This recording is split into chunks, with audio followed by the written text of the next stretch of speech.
Whether you're going to direct your attention to the landscape or stay in your studio and do a still life or a portrait, it's just one of those places that are a good place to be.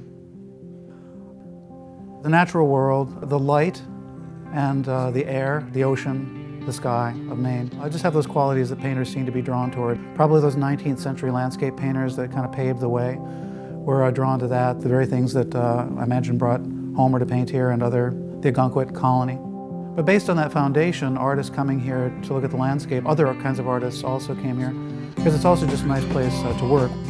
I think we all know as we travel, especially as we travel around the world and get to compare the space we grew up in or the space we call home with other spaces, it's easier to see what distinguishes it.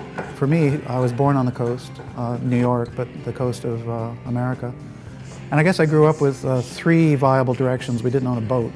So there were really 3 points on the compass where you might go. And when you're in the Midwest, there's 4. And I remember vaguely just feeling a little sense of disequilibrium to have that fourth alternative. So for me, the ocean isn't specifically a place I go or paint, certainly, but it's just kind of a direction. It sets up, there's one barrier in my space, and that is the water. The water defines something for me. And I like living on this edge, you might say. I like being aware of the contour of the land defined by the water. And whatever's going on around you will be in the work. I don't know if I'd be a different painter in Iowa than I am in Maine, but I sense I would. I think in a certain way every artist studio is in many ways a work of art. A studio, after a little bit of time, almost becomes a metaphor for your way of being and your way of thinking. The things you put on the walls, where you put the furniture, where the light hits the wall, or your easel.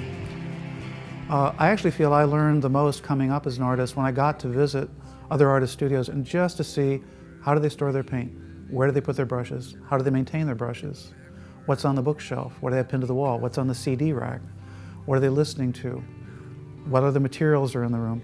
I swear I learned as much from those experiences as I did putting my hands to it. The room was very much an expression of that artist's vision and their way of being. I grew up in a fairly rural environment. Maine, by and large, is a rural environment. So I feel at home in that respect. And there's even things about rural aesthetics that have gotten into my work in the last 5 to 10 years. The look of faded paint on old boards is something you see in my work now. That patina on things is something I find in Maine. There will be etched in the walls and in the tables and the surfaces a sense of history. And those things I'm sure, have affected how I paint.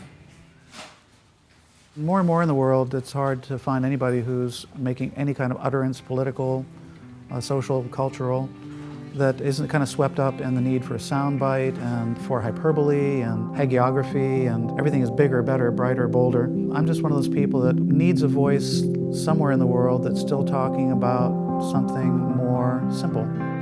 That's the beauty of what I find here. And I can't help but think that a lot of artists come here for that reason.